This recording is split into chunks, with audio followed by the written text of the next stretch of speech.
rahmatullahi wa barakatuh. I welcome you all to today's new episode of Quran for Life. Inshallah, today we will be looking at imala. Imala is the change of the sound of fatha from a to very close to kisra. You know, fatha, we say it is a, kisra is e. So now we want to change the fatha sound from a to a sound very close, not exactly like e, but very close to kisra. In between a and e, we have two different sounds, and these sounds are what we call imala. So the change of the sound of fatha a to a sound very close to e or kisra is what we call the imala. So we have two types of imala. Imalatul kubra, the big imala, and then imalatul sugra, the small imala. Inshallah, today we will cover imalatul kubra. The imalatul kubra is the change of the sound from a to a sound very close, very close to kisra, which is e. So the sound sounds like this: a. So you see, a is very close to e, e. Imalatul sugra, the small imala, or what we call as taklil, is also the change of a to a. A is a bit further away from a and e. So let's look at the levels. We have a, e. So a is the moderate, a is very close to kisra, and we have e.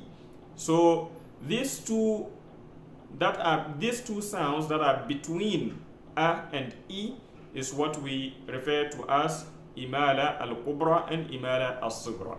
Now Imam KHALAF also, he has rules for making imalatul kubra and imalatul sugra. So today we look at imalatul kubra. Imalatul kubra, he makes imala for certain group of words.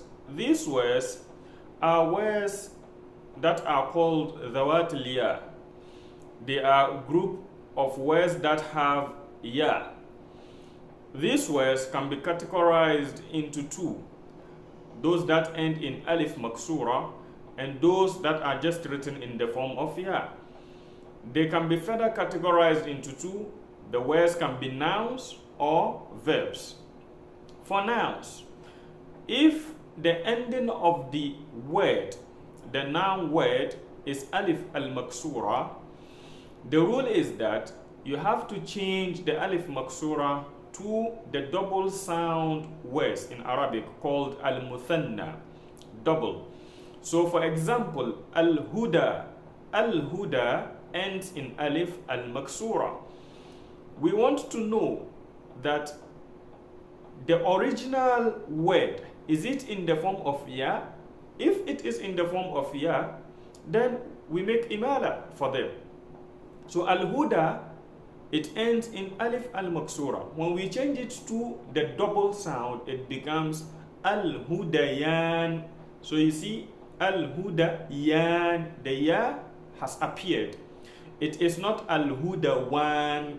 If it was al-hudawan, it means the original word is wow, not ya. So because it is al-hudayan, it implies that the original letter is ya.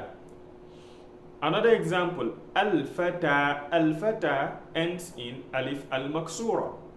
When we change it to the double, it becomes al-fatayan. So we see that the original is ya, not al-fatawan, which is wow. Now these words are words that ends in alif al-maksura. That is the rule for them.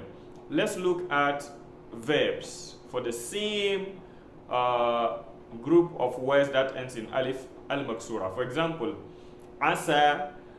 If you want to know if asa, which ends in alif maksura, the original is ya, you change it to the simple past for you, the speaker.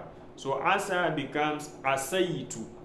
Asaitu. So you see the ya has appeared. Asaitu, not asautu. Another example, saqa becomes saqaitu. Saqaitu. Okay? Ata, ataitu. So because when you change the alif maksura to the simple past, you get the ya appearing, we say that, okay, these words are words that have qualified to for imala. So instead of al-huda becomes al-hudi, instead of al-fata becomes al-fati, asa becomes asi, saqa, saqi, ata becomes ati. Now the second group of words are words that they don't have any rules, but we make imala for them. Why? Because they end in the form of ya. They are written in the form of ya. The ending of the word has ya, or written in the form of ya. For example, let's take nouns. Musa. Musa is a name and it ends in ya. We don't have double like Musayan for Musa or Isa. So, but we make imala for them because there's no rule. So for the nouns Musa, we have Isa, we have Ad-Duha. For all these ones, you can there is no rule for them. So you can just make imala ala tul for them. فَلَمَّا جِاءَ مُوسَى. Okay? إِذْ قَالَ اللَّهُ يَا عِيسَى وَالضُّحِى. Let's look at examples for verbs. Bala. Bala, I cannot change it to balaytu. It's not possible. Okay? And we have to make imala for it because bala ends in the form of ya. It is written in the form of ya. For example, anna. Anna, you cannot change it to annaitu or something like that. But still, because it is written in the form of ya, we make imala for it. It becomes annay. It becomes anni. Anna becomes anni. Okay?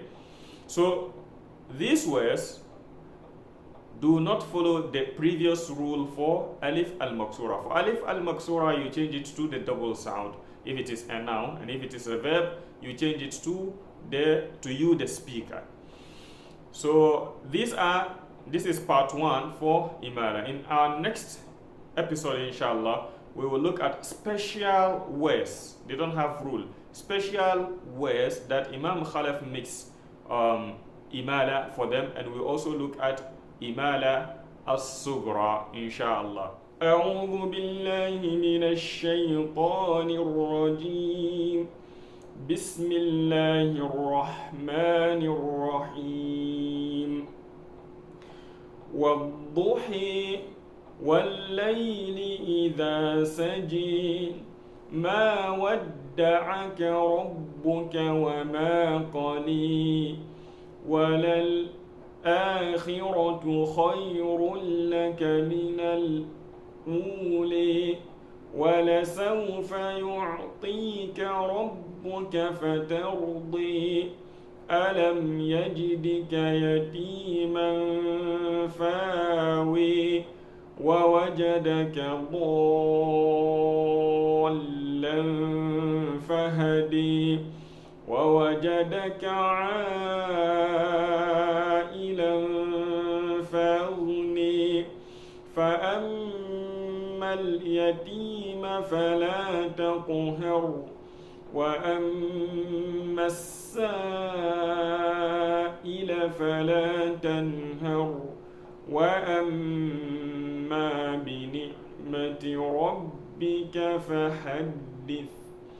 So these are the imala for the words, inshallah, that we've already looked at before. And inshallah, in our next episode, we will look at the part 2 for this special episode. Jazakumullahu khairan, wassalamu alaikum wa rahmatullahi wa barakatuh.